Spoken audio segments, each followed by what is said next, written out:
You just lost a bet, or maybe out of sheer curiosity, you decided to watch a tape which is believed to be cursed. Now, you only have 7 days to live until the demon from the curse is coming for you. In this case, what could you do? In this episode inspired by the How to Beat series from Cinema Summary, we will follow the main characters, see what mistakes could have been avoided in order for us to beat Samara from the ring. Also, leave your own methods of beating the curse in the comment section down below and tell me what movie should we analyze next. Before we proceed, we need to know exactly what we are facing. Samara resembles the mythological Japanese Oreo, similar to the demon depicted in the movie The Grudge, a vengeful spirit which manifests itself after a cruel and painful death. The only objective Samara has is inflicting fear and pain upon basically any living thing. Yep, if we had a choice, we'd rather not have this demon come after us, but this is all the information we have for now. The plot begins with Katie and Becca, who are not doing anything specifically, at least not until Becca over here is bringing up the elephant in the room and mentions the tape that after being seen will kill you in 7 days. Technically, Becca just brought up the subject, she didn't dare us to watch it, so we should be fine, unless we've already watched the tape, which is exactly what Katie did 1 week ago with her boyfriend, and today is the 7th day since then. Of course, Katie is the typical dumb girl from any horror movie with low IQ but overly curious, and assumes that the TV opening by itself and all of the other seemingly paranormal events happening are all Becca's doing. What she didn't realize is that once she answered the phone, Becca was already going up the stairs in the opposite side of the house while the TV was right next to her. Not only was it impossible for Becca to operate the TV without being in its proximity, but the remote was also next to Katie. And keep in mind, the action takes place in 2002. The technology available is not so advanced. We then see Katie going back up the stairs towards the room where the two girls initially were. We also know that Becca must also be upstairs, so Katie and Becca are now on the same floor. Hearing noises from the bedroom is not necessarily unusual, since Becca herself could have returned there. The first alarming detail here is seeing large quantities of water coming out of the bedroom from beneath the door. This is not a bathroom nor a kitchen. The only plausible source of water could have been a radiator or maybe a hole in the roof. Either way, the light coming from the room indicates that an electronic device is functioning in the flooded room, which could be dangerous. There weren't many chances for Katie anyway, since she is the first to encounter Samara and the curse. Next, we can see Katie's cousin Aiden and his mother Rachel. Considering that only 3 days passed since Katie's death, it might somewhat be normal to still be affected by her sudden demise. But certainly, a kid his age should not be able to understand death, at least not as clearly as an adult does. After the teacher shows Rachel that her weirdo kid is drawing bird with little girls, that should be considered alarming, to say the least. Now, only 3 days passed since Katie's death, but we find out Aiden's been drawing that disturbing image a week prior, when his cousin was pretty much alive and well. Obviously, this kid is able to see something that adults can't. In his drawings, the depicted girl is not Katie, but Samara, the demon from the tape. The rest of the movie could have been easily avoided by talking with Aiden, who knows more about the spirit than we do. Rachel instead can't be bothered, even when her own son is telling her before going to bed that they don't have much time left before they die. Yep, totally normal behavior. The whole family gathers for the wake. Ruthie, Katie's mother, is the only one who contacted doctors and experts to find out how did her daughter die of cardiac arrest at only 16 years of age, condition which is not usually manifesting in teenagers, maybe only in athletes with undiscovered cardiac issues. The whole idea is, there is no medical explanation to rationally justify her passing. We find out that Becca, remember, the creepy girl from the beginning, she's in a mental asylum after witnessing what happened, and that Josh, Katie's boyfriend, committed suicide in the exact same night at exactly the same time when Katie died. Talk about a coincidence, huh? Kellen is the only big brain here, suggesting the tape might be at fault. Okay, I know, I'm not the most superstitious guy, but if Josh, Katie, and 2 others who watched the tape while on a trip in the mountains all died ambiguously at the same time and during the same night, doctors having no clue what the reason could be, we better start listening to Kellen. Rachel then heads to the Shelter Mountain Inn, location where the teenagers watched the tape. This is a good thing. As long as we personally do not watch it, we can maybe figure out where the tape originated from and whether it's authentic or not. Once she gets there, she discovers that the 4 victims stayed at the 12th cabin, reporting problems related to the functionality of the TV. The receptionist also mentions the overall lack of TV signal in the area. Taking into consideration we are now in the mountains, especially in a wooded area, we expect both the television and the landlines to not not be working. This is why we can borrow movie tapes from the receptionist. Okay, Rachel proceeds to make a huge mistake that in reality could have been easily avoided. She picks the only unbranded tape with no movie name written on it out of the whole displayed collection. Can you guess its content? The cursed video, of course. Let's assume we wanted to find the tape. We still need to take basic precautions. It might turn out to be nothing more than a hoax, but until now 4 people died at the same time 7 days after watching the tape. We do not want to be the 5th.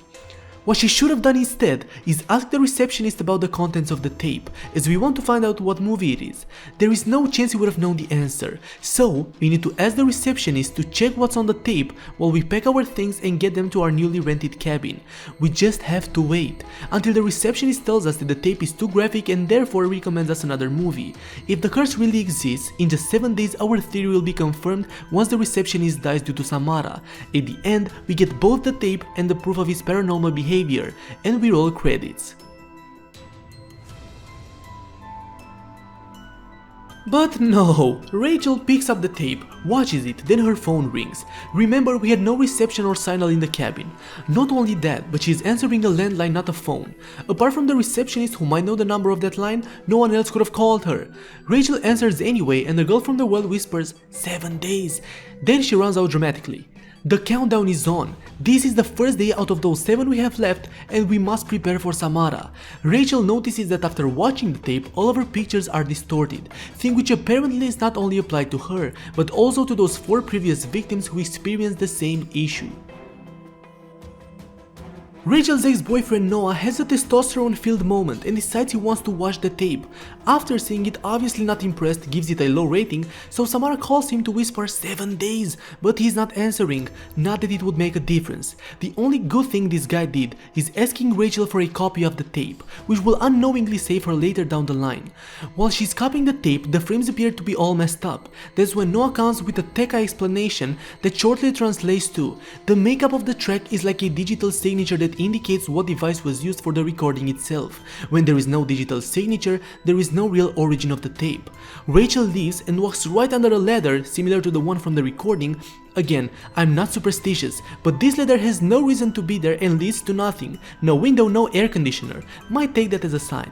After she finds a hidden frame in the tape and searches the historical records, she is able to find the location displayed in the cursed video, and at this point that's the best thing we can do. Searching for answers is great, as we are exposing ourselves to fear, and by overcoming our fears we might have a chance against Samara. It's already the 5th day, and Rachel is taking more hair out of her mouth than Rapunzel throughout the window. There is certainly something paranormal going on. As if our situation is not bad enough, the weirdo kid Aiden decides to wake up in the middle of the night, walk through the living room in pitch black darkness and watch the cursed tape, which is already disturbing in the first place, and the only reasoning behind it is he couldn't sleep. Right now I'm personally more afraid of this kid than the demon. By reading the old documents, Rachel already knows the real name of the woman from the recording, Anna Morgan to be more specific. She knows where she lived, she knows her family used to breed horses, but for some reason she lost her mind and committed suicide. While she takes a ship to the island where everything presumably started, she unnecessarily pets a horse that is clearly afraid of her presence. What she should have done? Not touching the horse in the first place. Knowing something is wrong with you after watching the tape, there is no reason to draw even more attention. But no, Rachel really thinks she is a Disney princess and animals gravitate towards her. In reality, even the horse decided to end his own life by jumping overboard as a result of this dumb useless interaction. On the island, Rachel finds Mr. Morgan, the only person that can possibly know the story behind the tape, what happened to both his daughter and wife, and if our estimations are right, we have 2 days at most until Samara comes after us. We can't afford losing any more time. I would have asked directly what is the correlation between his family and the tape, and what's more important, if there is a way to stop the curse, which Rachel does but later. Mr. Morgan appears to be nervous after the reveal of the tape, and Rachel asks the dumbest question yet. Aren't you curious to see the tape, Mr. Morgan? Knowing the crucial importance of the man in front of us, we must choose our words wisely, because this question is just like asking, don't you want to die, Mr. Morgan? And of course he then opens her the door to get out. By now we are used to Aiden being a weirdo and drawing disturbing stuff related to the tape, but Rachel didn't have a one-on-one conversation with him yet, as if that's completely normal. Finally, she asks him the million-dollar question: why is he drawing all those images? He responds with, "The little girl told me." This is valuable information that Rachel could have had right from the beginning of the movie, when she had a conversation with Aiden's teacher. I guess better later than never. Rachel sneaks back into Mr. Morgan's home, only to find an old recording of Samara when she was alive, or I'd rather say when she wasn't a demon. And now it makes sense why Mr. Morgan didn't want her. The negative aura she had did not affect only the horses but her family too, being able to give them terrible nightmares and hallucinations. We later find out Samara was adopted by the Morgan family, as Anna was not physically able to carry a child, and even though they kind of loved her, they couldn't keep her obviously, so they killed Samara. Anna also took her own life later. After these secrets are brought to light, Mr. Morgan decides to end it all with some blinding lights. Noah doesn't make it in time to tell Rachel that Mr. Morgan, who just died, was the last official recorded person to watch the tape. If he succeeded in surviving more than 7 days without being killed, it means we sadly just lost our only hope of salvation. The situation is totally out of our control. In this case, they should have immediately called the police. By doing that, there is a small chance Mr. Morgan, whose knowledge was of great help, could have been saved. Afterwards, the police would have reopened the case of the family from years ago with now a complete explanation. You are not free of the curse, yet, but this is a significant step forward. By fleeing the location where the tape originated from with authorities, the chances of Samara appearing in public are lessening. At this point, we should have waited in an open field, assisted and surrounded by armed policemen with no electronic devices around, knowing Samara can manipulate this at will. Now that Mr. Morgan is dead, if we were to call the cops, there is a high chance of us being considered complices at what seems to be a crime, and the last place we want to encounter Samara in is a jail cell. Noah and Rachel are starting to stupidly empathize with the spirit of the girl. I'm not saying I don't feel bad about her life story, but even if we were to find her in the well and then offer her a Christian burial, it's not like the demon would spare us. After all, this is a vengeful spirit. If 4 young people, basically teenagers, were killed, we would be no different. The spirit leads them to the well, which is located ironically under the floor of cabin 12, where the first 4 victims and Rachel saw the tape. Considering the floor does not have a solid foundation and a huge well exists underneath, we can safely assume that due to humidity, the floor would be bent, indicating at each step that something can be found right under it. The next scene is, let's just say that Rachel falls in the well and hugs Samara, who is not in her best shape. I can't even comprehend how wrong this really is. Not even a person who didn't watch the tape should find themselves in such a position. It was required for Rachel to hug the dead body of a child before calling the police. The important thing is, Rachel's time is up. Yet she's still alive. 7 days passed and she's okay, so probably the curse is broken. The only thing Samara needed was a hug. Nah, I'm kidding. This whole let's find out Samara's body is completely useless and doesn't benefit anyone. Noah even forgets that he watched the tape one day after Rachel, and when Samara finally appears before him, he freezes. I'm not saying that he could have escaped, but he could have tried out some different approaches rather than tumbling all over the floor. One method would be waiting for the 7th day with 2 TVs pointed at each other, one for Samara's exit and the other for playing the tape. This way, Samara could theoretically be forced to watch her own tape, and maybe the curse would be broken or placed on the demon itself. Another possibility would be, as I've mentioned earlier, getting rid of any electronics nearby and avoiding small spaces. It's way less probable for Samara to make an appearance in an empty parking lot filled with lights and policemen than a film workshop. Sadly, Noah is doomed and the ritual is finished for him. I don't want to give any spoilers, but hear me out. Why do you think Rachel was spared in comparison to Noah? You have 2 options.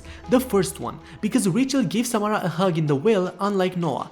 And the second one, because Rachel made a copy of the original tape, again unlike Noah. Yep, the second one is right.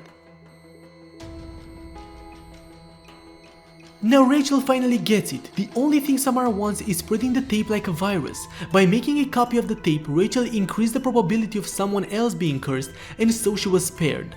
Still, it's not guaranteed that Samara won't return, so at this point Rachel is making Aiden create a copy himself thus saving him. Now their mission is passing the tapes forward. To whom? Well, somebody similar to their own family, people who aren't prepared and willing to watch it. If I were in this position, I would certainly try to survive regardless of how many unfortunate lives would be lost in the process. For my child and my own safety, I would probably make tens of copies, proving my loyalty to Samara, earning her trust and therefore breaking the curse. As a summary, a lot of ugly situations could have been avoided. Katie can be considered a sacrifice, being the first to experience the curse, so we can't really blame her decisions. Otherwise, many could have been saved. The lack of communication between Aiden and Rachel got both of them cursed. The malehood of Noah and his alpha male courage cost him his life, and all this happened due to bad teamwork. Knowing the legitimacy of the curse, every victim should have exposed themselves for their remaining days to horror movies, dangerous scenarios and irrational fears, keeping in mind that Samara is fed by fear and kills by fear. Prepare the field prior to your last day. You need to have people around in an open field where chances of anything paranormal happening are not as high. Lastly, the most important advice. If you are not comfortable trying something out, don't do it. If you are not certain the tape is safe, then don't watch it. But if you already did, you would better keep some copies nearby, just in case. Any other circumstances and you are dead. Don't forget you are not fighting a physical being, but a mythological demon. So what would you do if you found yourself in that situation today? I would probably make a YouTube video so many people could watch it, and you already did. Luckily, this is beyond reality. Thanks for watching.